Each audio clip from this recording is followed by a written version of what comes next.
माघ महामहत्तम अध्याय 15। हरे कृष्णा, राधे राधे। माघ मास में तिल का उपटन, तिल मिश्र जल से स्नान, तर्पण, तिल का हवन, तिल का दान और भोजन में तिल का प्रयोग, ये सभी चीजें करना बहुत अच्छा होता है, कष्ट निवारक होता है, पाप नाशक होता है। इसलिए तिल का ज्यादा से ज्यादा प्रयोग करो। तिल सृष्टि में सबसे पहले खाने वाली चीज उत्पन्न हुई थी, इसीलिए इतनी ज्यादा शुभ मानी जाती है और भगवान विष्णु को तो बहुत ही प्रिय है। अब श्री गणेश जी महाराज और अपने गुरुदेव का ध्यान करते हुए माघ महत्तम का अध्याय 15 सुनते हैं। गणेश जी का रूप निराला है, चेहरा भी कितना भोला भाला है। जिसे भी आती है कोई मुसीबत, उसे इन्होंने ही तो संभाला है। बोला गणेश जी महाराज की जय।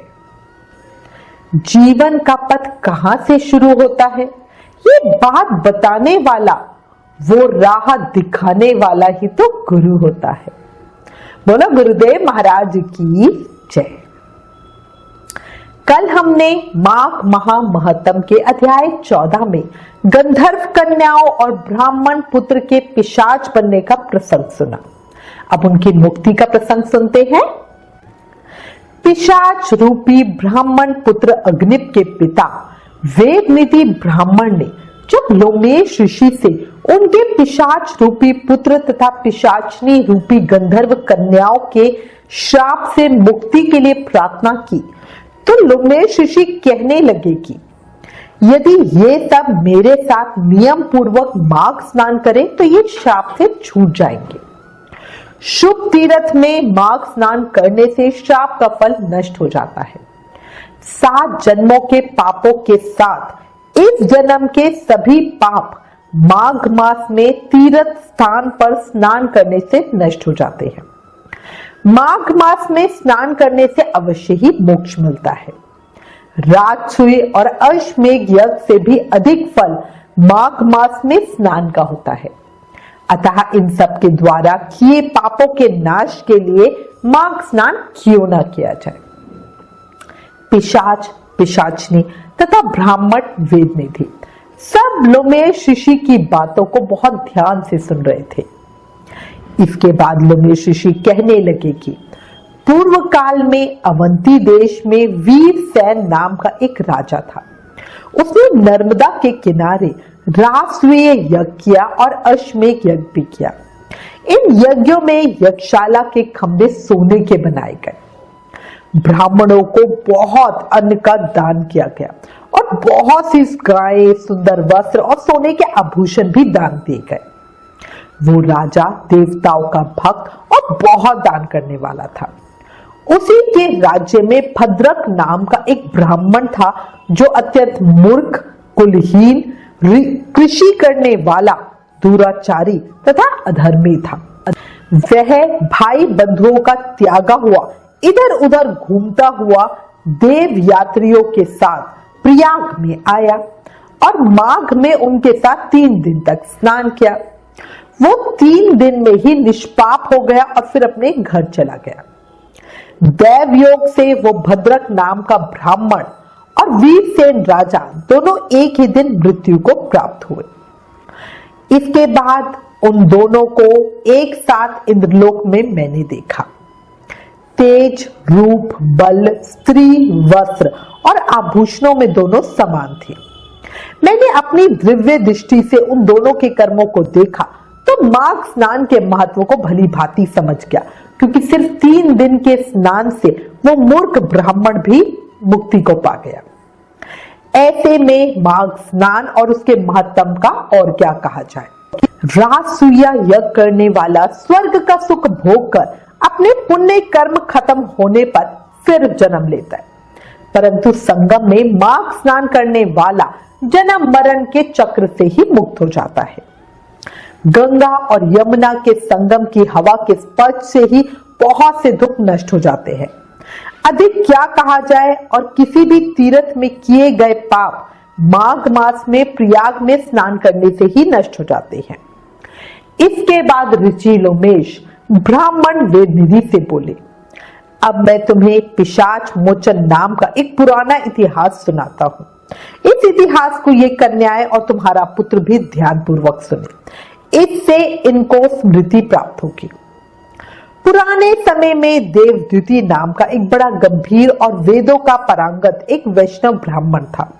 उसने पिशाच को निर्मुक्त किया। अब ये बात सुनकर ब्राह्मण वेदनिधि पूछने लगे, हे ऋषिवर, कृपया कहे कि वो देवद्युति कहाँ का रहने वाला और किसका पुत्र था? उसने किस प्रकार पिशाच को निर्मुक्त किया? ये सब विस्तार पूर्वक हमें सुनाए।